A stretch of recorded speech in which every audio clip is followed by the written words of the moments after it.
A certain island appears in the shores of the Picts, rising above the wave-driven sea. It is called Iona, and there the saint of the Lord, Columba, rests in the flesh.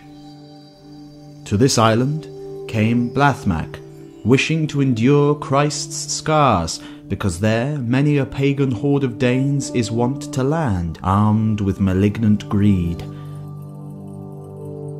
And the saint of the Lord purposed in his mind to tempt these lions, and stripped his mind of empty dread, but armed with the shield of faith and the helmet of salvation, he feared not the arms of wicked men. He might have sung with wisdom-speaking prophet, "I have God as my helper." Let base fear depart. Already too, by wars of states, he had been taught to despise the servants of the devil, since he had fitly overthrown their lord, and alone defeated him in all his weapons.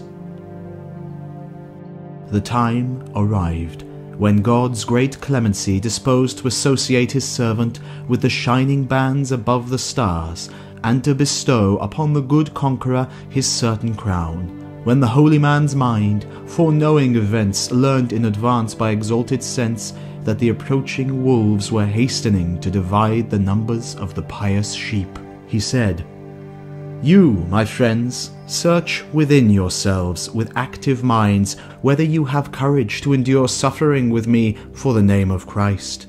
You who are able to await it, I ask to you your manly minds, but those whose frail hearts are afraid, let them hasten their flight to avoid the impending danger, and arm their hands in a better cause.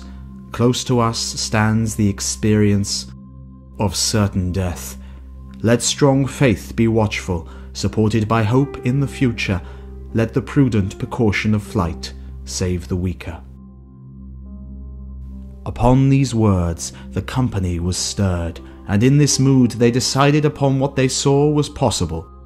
Some with courageous breast to face the sacrilegious hands, and they rejoiced with tranquil minds to have submitted their heads to the violent sword.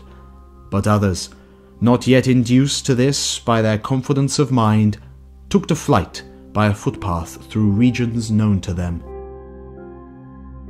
Golden dawn shone forth, parting the dewy dusk, and the brilliant sun glittered with beautiful orb, when this holy teacher, celebrating the holy service of man, stood before the sacred altar as a calf without blemish, a pleasing offering to God, to be sacrificed by a threatening sword.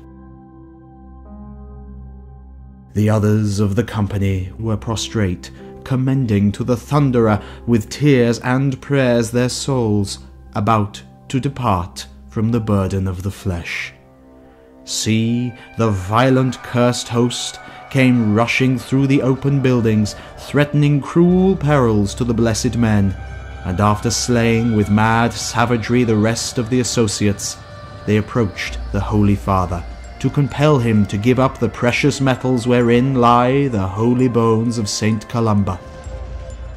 But the monks had lifted the shrine from its pediments, and had placed it in the earth, in a hollowed barrow, under a thick layer of turf, because they knew then of the wicked destruction to come.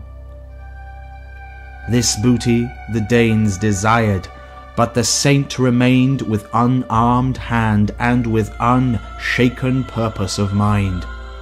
He had been trained to stand against the foe and to arouse the fight, and was unused to yielding.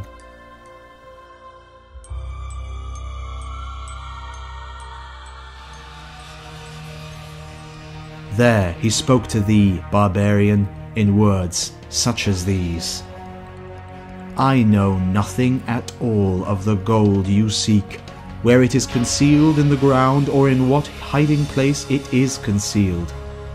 And if by Christ's permission it were granted to know it, never would our lips relate it to thy ears.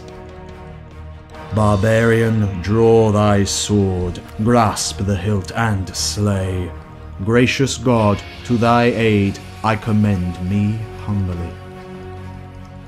Therefore the pious sacrifice was torn limb from limb, and what the fierce soldier could not purchase by gifts, he began to seek by wounds in the cold bowels of the earth.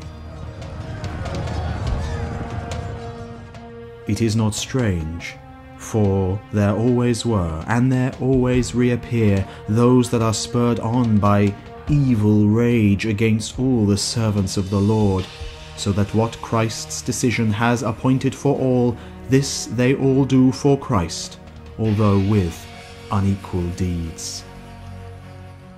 Thus Blathmac became a martyr for Christ's name, and as rumour bears witness, he rests in the same place, and there many miracles are given for his holy merits.